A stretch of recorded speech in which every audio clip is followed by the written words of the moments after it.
Bonjour à toutes et à tous, mon invité Rémi Lamera. Bonjour Rémi.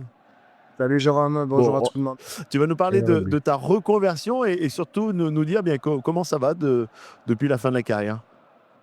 Écoute, ça va bien, je te remercie.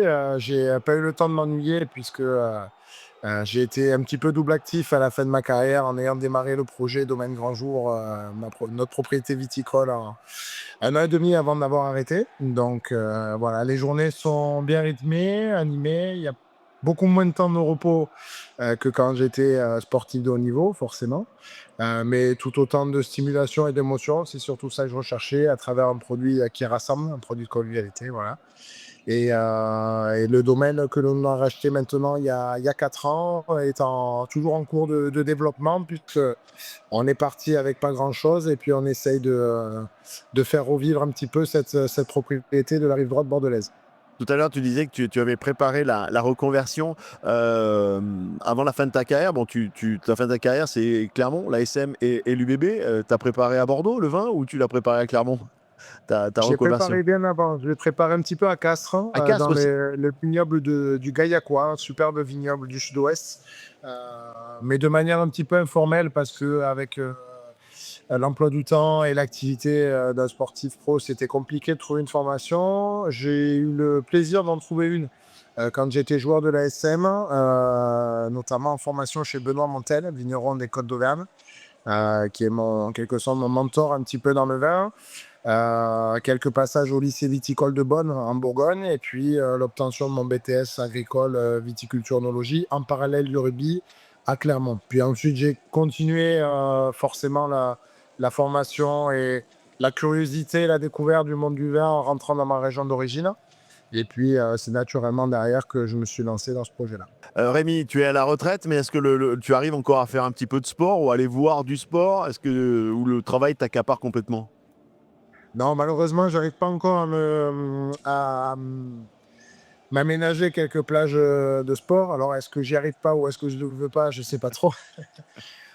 Toujours est-il que j'ai une activité très prenante, notamment les soirs et les week-ends, puisque c'est là qu'on fait pas mal de commerce aussi, hein. Le métier de vigneron, c'est faire pousser du raisin, le transformer en vin, mais aussi vendre ses bouteilles. Donc, les journées sont bien remplies. Euh, j'ai une partie de mon travail qui est très saisonnier l'été, où je vais être dehors à crapahuter, à bouger, à marcher pas mal, à lever des choses, à taper, etc. Donc, on va dire que c'est mes séances de muscu à moi maintenant. En revanche, j'ai une grosse période qui voit bientôt la fin des salons, où là, je fais pas grand-chose à part boire des canons et déguster un petit peu les bons produits. Donc voilà, on va dire que je suis en intersaison 6 mois et pendant 6 mois, je reprends le sport un petit peu au domaine. Est-ce qu'il y a quelque chose qui te manque de cette carrière? Les Écoute, frissons des matchs, les pré-saisons d'entraînement, non, celle-là dis-moi. ne me manque pas. À part le stage de pré-saison où le volet cohésion est important et où c'est là parfois que tu fais des super souvenirs.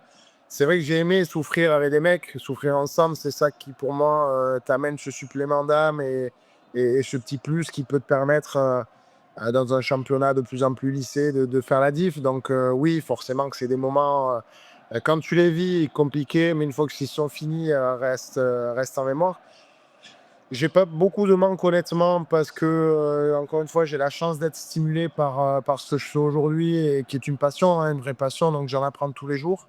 Par contre, tu l'as dit, le frisson de l'entrée de terrain, c'est peut-être ça que je retrouve pas aujourd'hui, dans mon métier et voilà, des émotions d'entrée de terrain, de porter le maillot bleu à l'étranger, de conquérir des titres et de les fêter. Oui, ça, c'est des choses que malheureusement, je ne retrouverai plus, mais que j'avais anticipé en préparant ma fin de carrière assez tôt.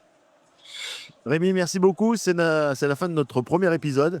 On va se retrouver pour deux autres épisodes. On va évoquer tes meilleurs souvenirs et ensuite on évoquera également ton tout premier match professionnel. J'aime bien entendre votre histoire quand vous avez débuté pro. Et encore un grand merci de votre fidélité et vous continuez à vous abonner à la chaîne YouTube et on se dit à très vite. Bye bye.